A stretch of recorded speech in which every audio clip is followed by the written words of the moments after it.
Hello there and welcome to Heart Explained Therapy, where I would like to explain how to, I suppose, get over traumatic experiences that have happened, that have happened in the past in your life, are about to happen or are happening right now. I tend to talk a lot about consciousness, and I'm going to try not to get too deep into this one, even though learning about consciousness is a very good tool. It's what you need to do eventually to override all sorts of attachments, but just a basic, simple idea for you to heal when you have suffering or pain, and to make sure you don't suppress that. And I suppose I would start right there, accepting your pain. How do you accept your pain truly?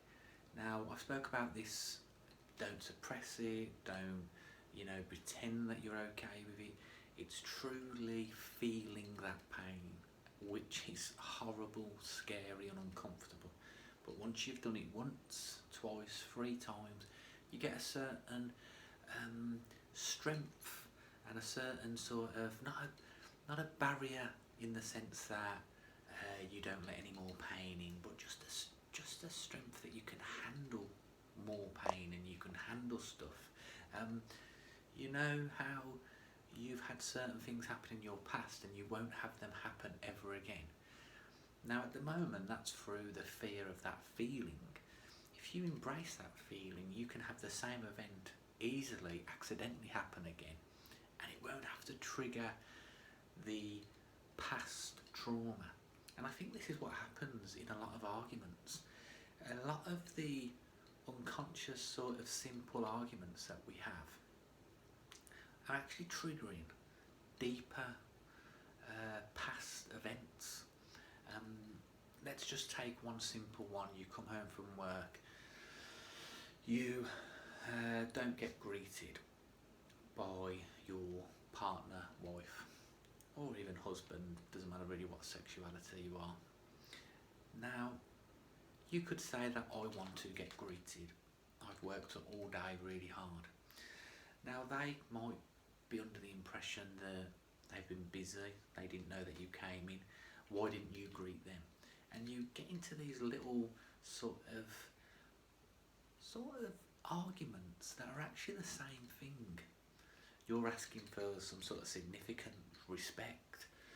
They're not giving you this significant respect because they probably don't feel like they get that significant respect back, or they don't have it for themselves and you don't have it for themselves. That's the reason that you want it. And you see that you get lost into these whirlwinds of arguments for no reason. And it's not actually the event of you just walking in that day. This goes back to feelings of disrespect in the past not being acknowledged, not being heard, not being significant. This goes back to a school playground event when a teacher ignored you, or another adult ignored you, or you wasn't picked for the football team, or you wasn't picked for the netball team. And this gets triggered in the emotion of now, the present moment.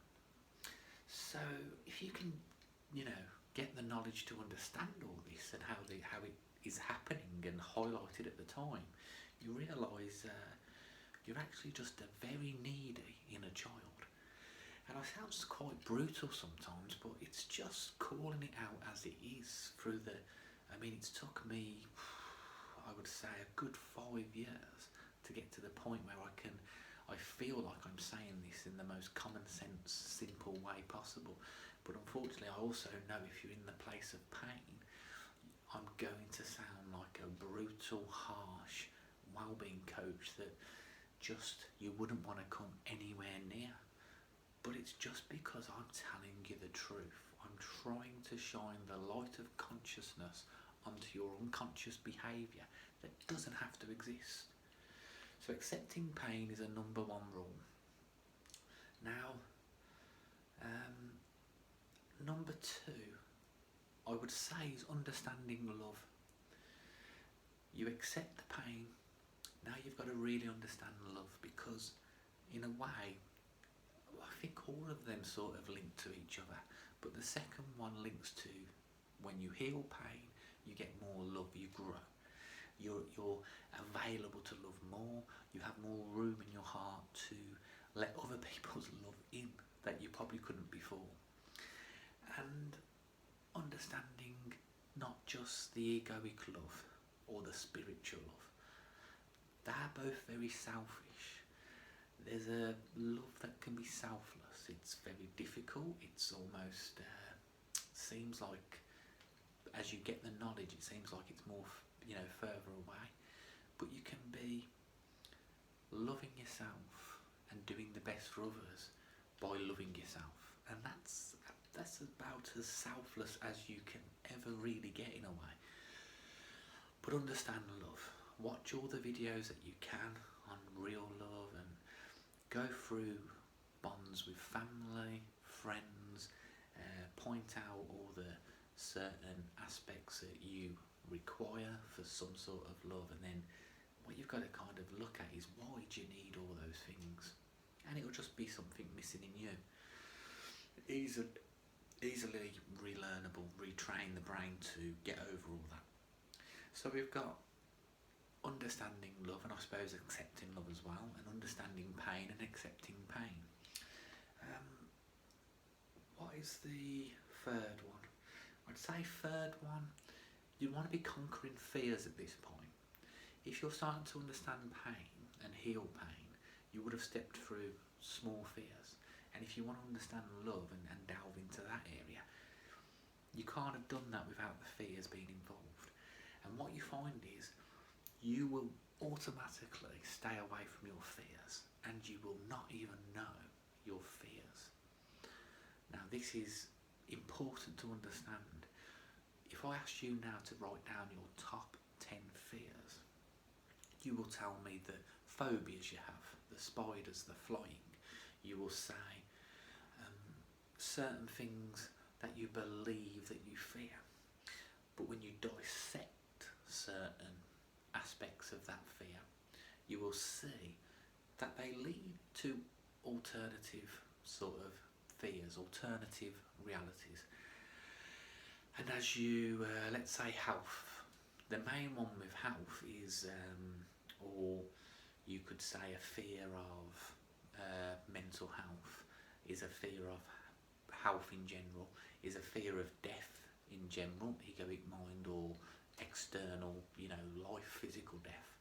And you could keep just dissecting this, and then you just find, I suppose the best way to say this is, you have 100 coats on at the moment, and you need to start taking them off one by one.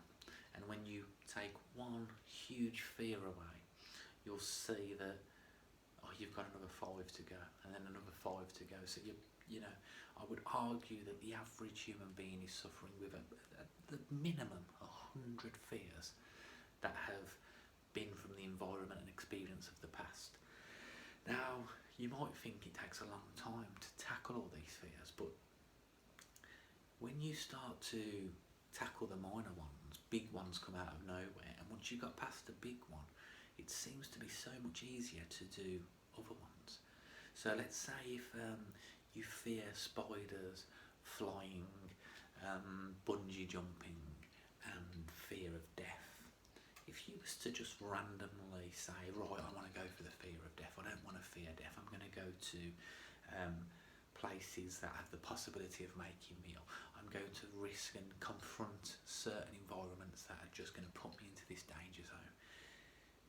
When you do that huge thing, which some people would do, this is the reason why people join the armies and join scary environments to tackle this fear of death, fear of life in a sense as well.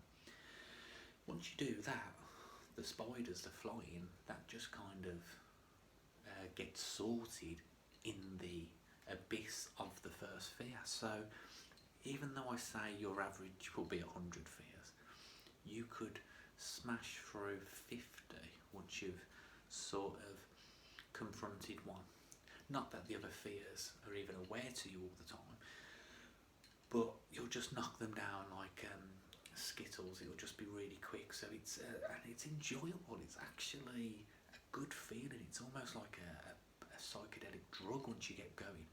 You do one fear, you do one fear, and before you know it, 6 months of tackling your 100 fears, and new ones will be obviously coming up out of nowhere.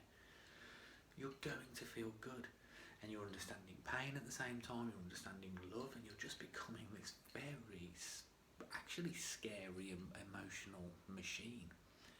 And people will see the change in that. You'll have less mental health and more physical good health with this. You will be improved on every sort of intellectual level, these the way that you communicate with people. You'll be able to store more information. You'll probably want to read and watch more informational videos. You just spiral to a better place, and then you learn about the big one, the consciousness. And I suppose what you're actually doing is just feeding the mind with all the stuff that you've been wasting away for the past whatever it is in your life. So I think I'm going to leave it there. I don't want to give you too much too quick. There's probably another 3 or 6, between 3 and 6 more sort of habits that kind of are all merged into one. But I think that's a good start. Tackle your fears, feel and understand your pain, and feel and understand love. And you won't go far wrong, and the rest will just be automatic. I won't even need to tell you, because you'll just naturally do them. But I'll do a part 2 of this, so it really gives you some good things to aim for.